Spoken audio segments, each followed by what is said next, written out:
Namo Narayan, this is Sannyasi Shivani for your yoga views of the full moon on the 16th of February, 2022. First of all, I just wanted to remind everybody about the different layout of the yoga views now and not seeing my mug on them. And that is to help you really attune your ears, because as we move into fifth dimension, as we move into these new frequencies that are coming through, we need to harness them. And a lot of people, a lot of us, myself included, sometimes have a level of atrophy in the muscle that we're going to be using a lot of, which is our perceiving with the heart and a deeper listening. And of course, that comes into different levels for some people, not all, but some people, of telepathy. And so Vishuddhi Chakra and the way we listen really has to attune, because in our current societal experience, we really rely on our eyes, and eyes being connected to Manipura Chakra, which is the lower mind of Manomaya Kosha. The lower mind and the eyes has a tendency to create separation. Now, as I've taught many of you, ahamkara, or the ego, when we're in a third dimensional third density kind of perspective and orientation, the ahamkara, the ego, the sense of individual identity, really creates separation. And that's where we have lived most of our lives, if you're an adult right now, is creating an other in our minds and in our realities. And when you come up into fourth density, fifth dimension, that foundation of Anahat Chakra, of the higher mind, there is still a sense of individual ahamkara, which is actually where traditionally ahamkara, or the ego, would sit, is in fourth density. There is fourth density individual soul experience. However, it is not from a place of other. It is from a place of we. So there is a sense of the individual experience, but not as a state of separation from the whole, but as a component of the whole, never separated from the whole, never experiencing isolation or separation from the divine, never experiencing isolation or separation. There is no other. And so the reason why I have changed the format of your yoga views this year is so that if you need to use your eyes, I want you to look to nature. I want you to look to Mama Earth. I want you to be able to look and see the beauty that is right here, right now. And use your ears to bring in information. Use your heart to bring in information. And this is why we have changed the format. And I hope that gives you a little bit of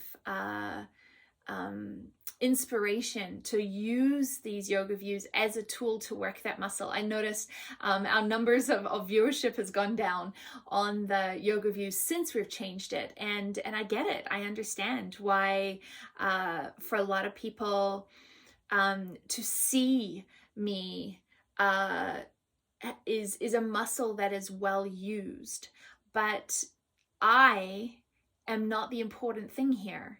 The information is the important thing. The teachings is the important thing. Your experience of the teachings and the information is the important thing. So I really wanted to take the me out of the equation so that you could spend 30 minutes with the teachings, with the yogic perspective, with the orientation, and really attune and use that muscle. So with no further ado, we will continue. So the full moon, of course, is where the sun and the moon are on opposite sides of the chart. And sun, of course, is in Aquarius. Now, Aquarius is ruled by Uranus. And of course, Uranus is like the planet to watch this year. It has been for the last few years, but in its square with Saturn, of like the push me pull you of the old ways versus the new ways, this year Uranus is really getting the upper hand, and that is a lot in part from the fact that North Node has moved into Taurus as well, kind of like as a backup. And in late July, they are going to become conjunct. And I think that's going to be one of the most magical times of this year, is in this July period where Uranus and, because it's going to be quite a long time because they're both quite slow aspects. So this time when Uranus and North Node are conjunct at the end of, in July, I think it's going to be really, really beautiful. But North Node's already in Taurus. Okay, so think of it this way. Uranus is trying to push us forward in like lightning, electricity. There was a second before and a second after, but the seconds will never be the same again. And that is at a foundational earth level.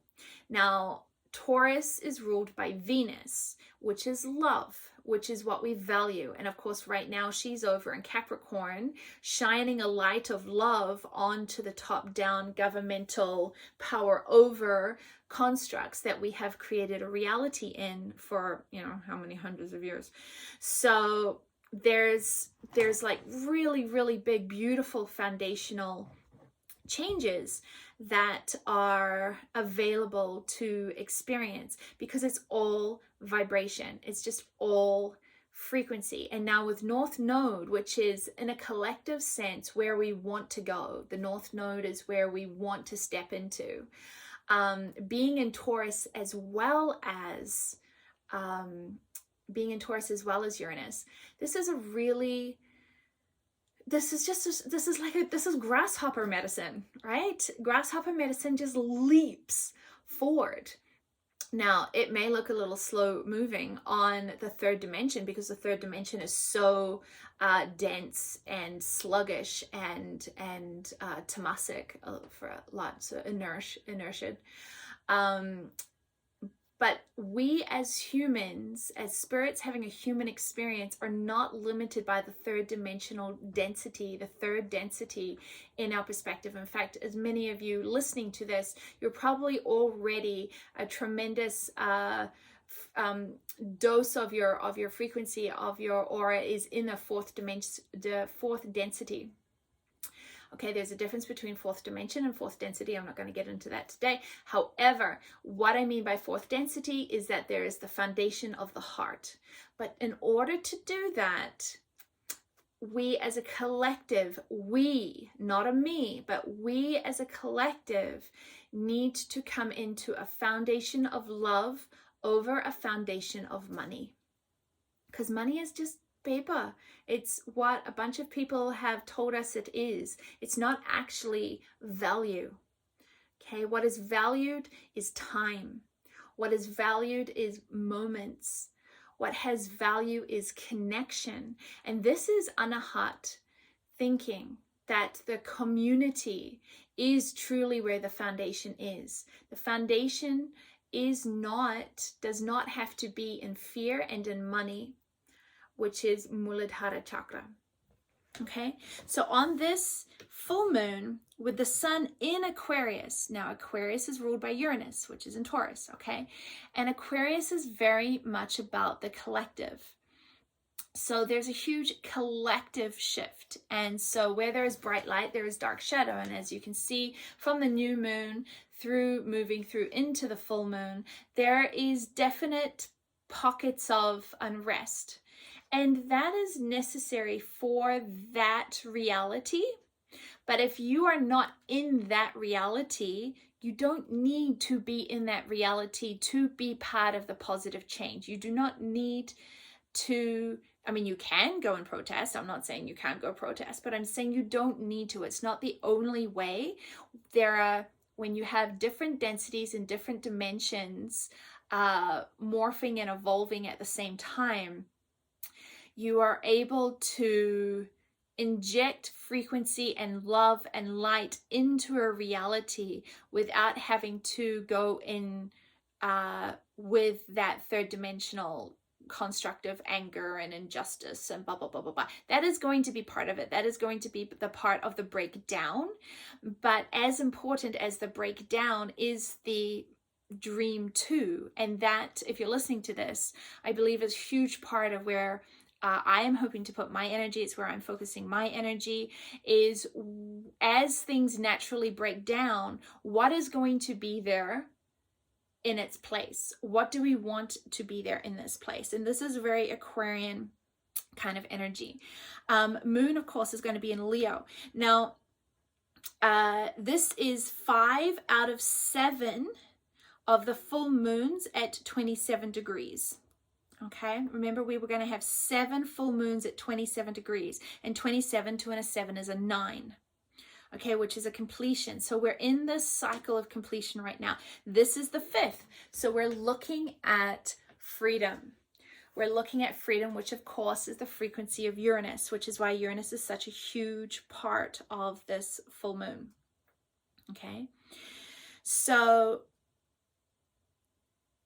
at this full moon, we also have, and we've had it for a little while, a few weeks leading up to it, is Venus, which is now direct in Capricorn, is going to be conjunct with Mars, that is now also direct in Capricorn.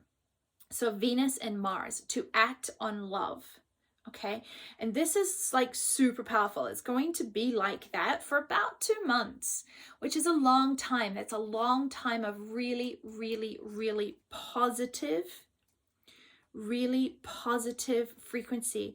Now this conjunct Venus and Mars is sextiled with Neptune, and Neptune's another huge player this year because it is the ruler of Pisces, and it's in Pisces, and it's going to be conjunct with Jupiter, which amplifies everything. Of course, we consider Jupiter to be Guru because it amplifies what is there.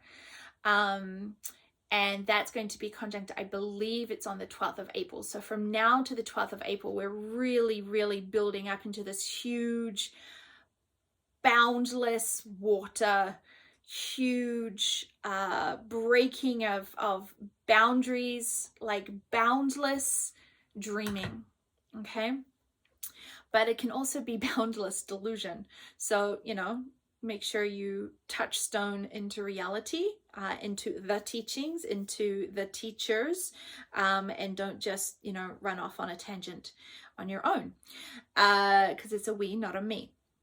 So this Venus Mars is sextiled with Neptune, which is great opportunity for love to be in action towards the dream. Then this Venus and Mars is also trined with Uranus. So love in action, really stepping forward and change. Okay, and of course, if that conjunct is trined to Uranus, then Uranus is also sextiled to Neptune. Okay, so it's 2 months of do what needs to be done in a really positive, go for it, dream big, act big. Anything can happen. You just cannot predict what Uranus is going to do.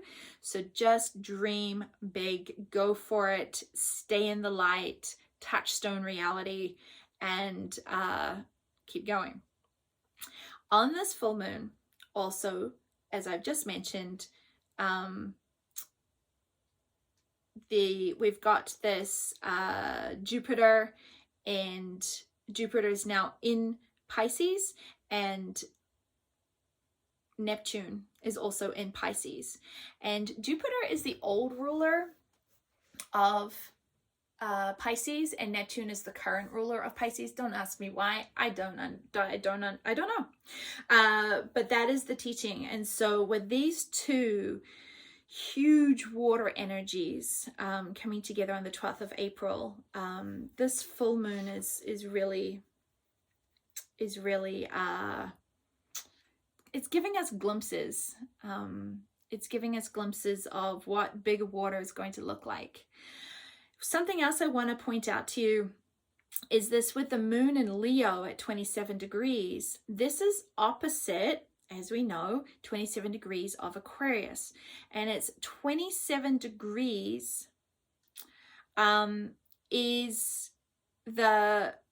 at 27 degrees is the Pluto return. Pluto is in Capricorn. So 27 degrees is this activation of Pluto return for the US. So actually on the 18th, the Friday the 18th, it is going to be the exact Pluto return every 246 years, which is actually the year that the Declaration of Independence, and of course that is,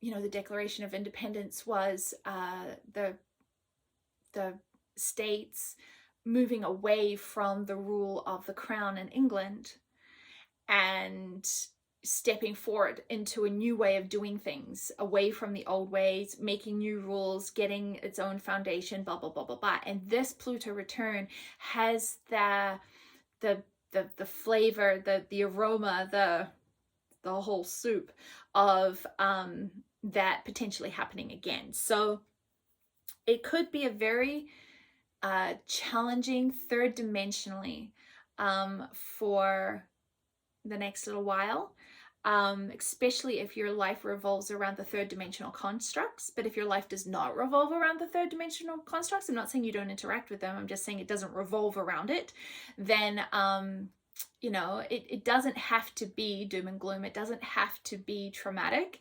but it is going to be a time of deep change no matter where you're sitting in your own process and evolution. But this full moon is it's like a pre-tremor to 2 days later when we have this the first of 3 exacts, which happens over the next 2 years.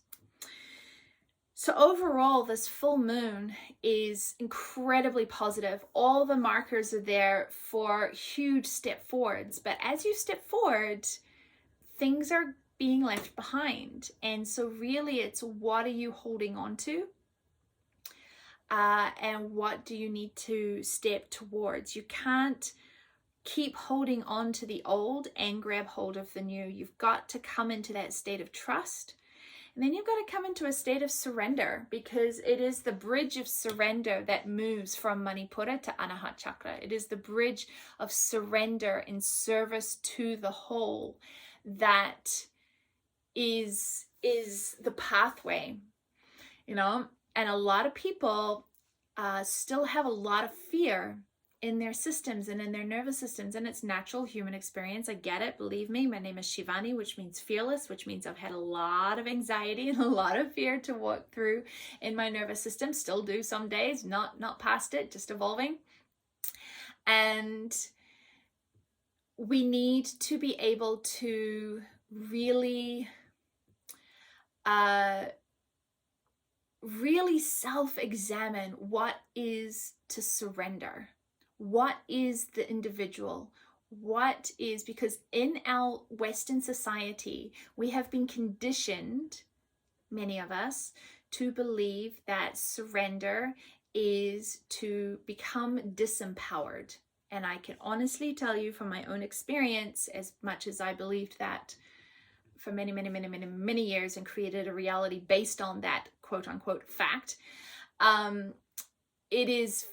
couldn't be further from the truth.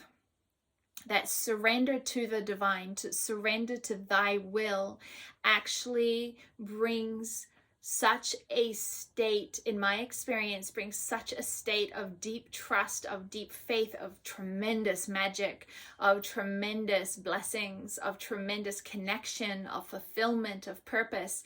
This is what surrendering has been in my experience, of complete empowerment. And that is why we're going to be looking at surrender, and we're going to be looking at empowerment, and we're going to be looking at what that is in our Karma to Dharma course that starts in April. You can connect to that information on the comments in the description of this video if you like. But that is, you know, Karma to Dharma, that is what we're going to be exploring, especially in the first few lectures, because I really want people to have that Leo courage, to have that courage to surrender, to try it.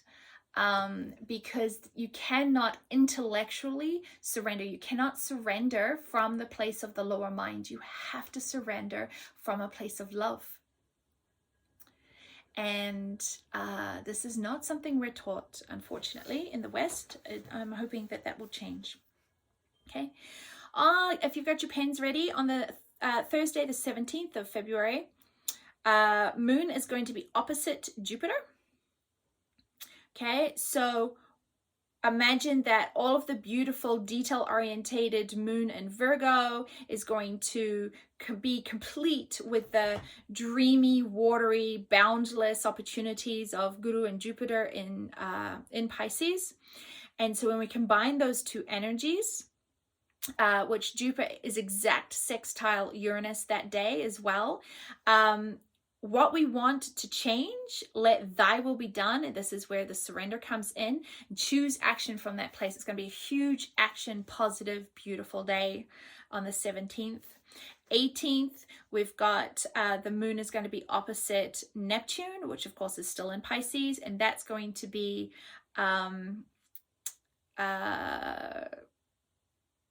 sextiled, or the opportunity is going to lie with Mars, which is in Capricorn. Okay, on the 18th of February, also Sun is going to enter Pisces, and I think this is going to be huge, because as the Sun transits through Pisces, of course, it's going to hit Jupiter, and then it's going to hit Neptune, and this is the energy that's going to sort of thread through as we head to that 12th of April. Right? So everything's going to be moving forward. Prepare, hold on to your hat and pants, because for the next 2 months or so, things are not going to slow down. So you're going to have to really watch your overwhelmometers. I don't know if that's a word. Your overwhelmometers. And what I would like for you to consider is that if you are feeling overwhelmed, consider that in that moment you have identified with a third dimensional timeline. Okay, because time in third dimension is very, very rigid.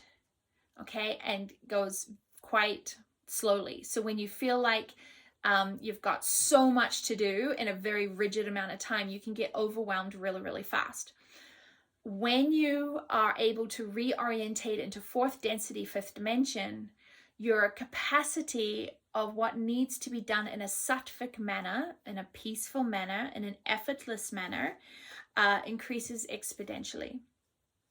So that means that with the right orientation of mind and the right orientation internally, that there may still be a lot on your plate, there still may be a lot to do, but you actually, a lot of the overwhelm feeling is the energy not being in right action. A lot of the overwhelm energy is a lot of energy leaks being dissipated in future and past, and you're not actually present.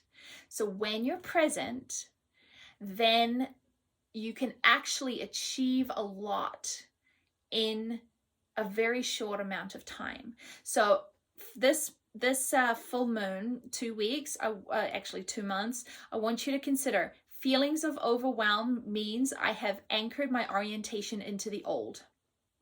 Okay, do your practices, listen to some sound meditations, do some mantra, do an asana practice, go into nature, recalibrate into a higher frequency, and then respond, not react to what is being asked of you, and do it. Thy will be done. If thy will wants it done, thy will have it done.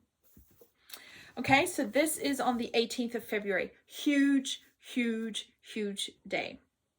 Okay, so everything's going to be moving forward, even with Uranus squared Saturn. Saturn is still going to make sure we cross our T's and dot our I's, but it's not going to have the backwards pull like it has for the last year or so. Okay, Saturday the 19th, Moon is going to hit opposite Chiron in Aries. So make sure you take the actions to preserve your health. Okay, and then we move to the next aspect, which is going to be the 22nd of the 2nd. Now there's been a big sort of portal opening from the 2nd of the 2nd to the 22nd of the 2nd, because it's 2, 2, 2, 2, 2, and then 2, 2, 2, 2, 2, 2. So the 22nd of February, Moon is going to be opposite Uranus, which is squared Saturn, in an opportunity with Venus. So change something important. Make it, just do it. Tell somebody you love them. Tell somebody you're stepping forward alone. Like, what is your goal? Be really, really clear on what it is you want to manifest, because when you know what you would like to experience, the universe is compelled to give you that opportunity and give you that experience. So what is your goal? Make sure you figure out what you're working for the next 6 months or so towards by the 22nd of February, excuse me. On 23rd of February, Moon hits into this opposition and conjunct with the South Node and the North Node. Of course, it's going to be conjunct with the South Node, so Wednesday is actually going to be a really good day to let go, because the Moon is conjunct with that and opposite the North Node, which is where we want to be moving to. It's going to be a good day to look at the shadow and to look at where we want to,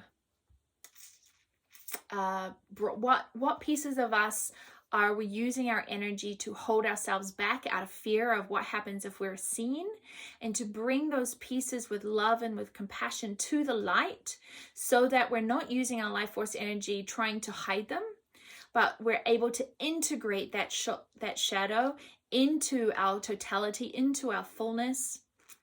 Because if there's one thing I've experienced, and I've experienced a few, it's that when you sit in the presence of the divine, when you sit in the presence of pure love, it is very acutely aware that that frequency is completely aware of all of your faults and all of your insecurities and all of your pitfalls and all of that stuff. And it's just part of it, and offers nothing but love. And the reckoning with it and the digesting it and the moving through it and all of that, that's just your journey. But it's not actually who you are. So sit in the presence of love and allow that shadow to come to the surface, and look at it from that perspective of pure unconditional love. And go, okay, what do we need to do to bring this aspect home, to digest it into us, to transform it into an aspect of love, so that we can then stop wasting our life force energy on trying to hold it and suppress it and push it down and everything. And we can integrate all that life force energy into being more present, into more great gratitude, into more deliciousness. Okay, 25th, Moon is going to be opposite Lilith. And so that's going to be a really good day to see what is not working. So we're 23rd, 24th, 25th. We're really able to look at what is not working. Lilith is squared with Neptune and Jupiter at that point. So what is the dream versus the reality? Okay. And then Lilith is trined Saturn. So are we able to use this energy from the 23rd to the 25th to really digest some lessons, to really finally learn some lessons, and to bring us into a level of fullness and completion that's already there, but we don't necessarily live from that place. On Sunday, the 27th, Moon is going to be conjunct with Venus and Mars and Vesta, which is harmony, and Pluto. Okay. Again, this is this hallway running down on our way to the next new moon that we had on the last one. Action, love, harmony, and change.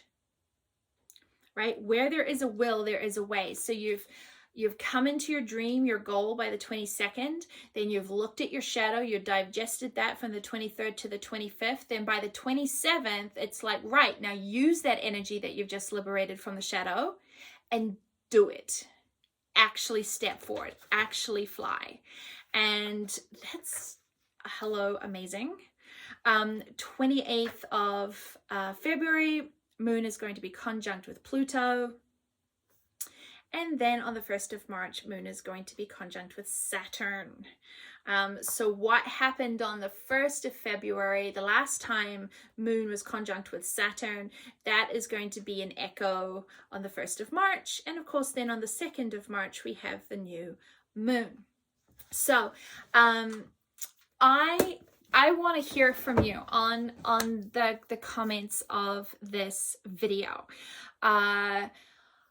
Are they helpful to you? What do you want more of? What do you want less of? Do you want more of me just speaking, or do you want more details about aspects and alignments and dates so that you can mark your calendar with different things? I am at a sort of a crossroads as, do I continue doing these yoga views, or do I not continue doing these yoga views? I do these in service to you. And so if they're not helpful, or if they are helpful, I really want to know, so that my life force energy is directed in the best way possible. So please write us a note and tell me what your experience is of these. It is a true joy to do them for you.